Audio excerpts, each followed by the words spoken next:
Le temps peut-être pour nous de parler d'une autre actualité, de la 5e édition du Mémorial des Étoiles. C'est un handball organisé en la mémoire des icônes de cette discipline. L'ouverture, c'était le 13 juillet dernier au Palais Polyvalent des Sports de Yaoundé. 19 centres de formation issus de 6 régions. Je vous propose de regarder cet élément signé Audrey Balazang.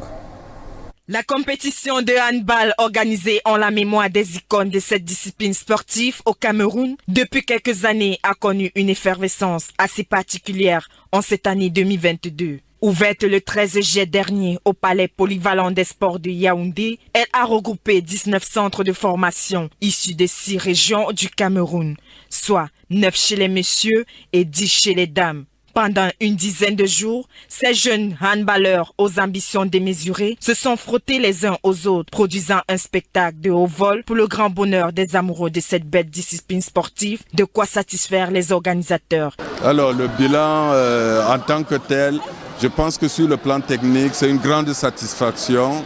Nous avons eu droit à 2 très belles finales. La finale des garçons, c'était pratiquement à l'arraché.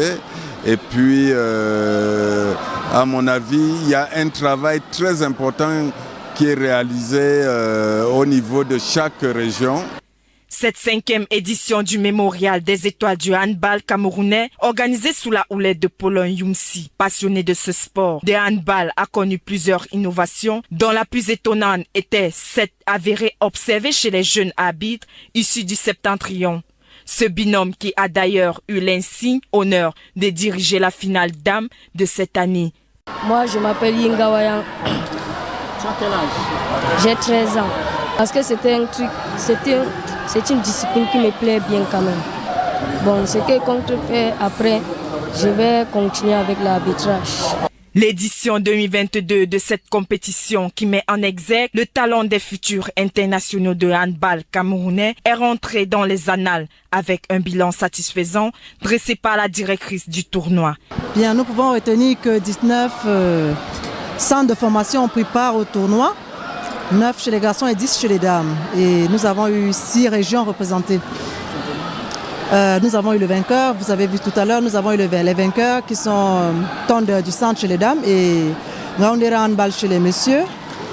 Le tournoi était franchement relevé. Et puis sur le plan technique, les enfants essaient de respecter les consignes du règlement spécifique qui demandait de jouer le 7 au tour à certains moments ou le 6 au tour quand vous avez une exclusion. Le suivi sera fait par le comité d'organisation. Nous avons des officiels techniques offerts par la Fédération camerounaise de handball qui sont CAB et nationaux qui vont assurer le suivi de ces enfants.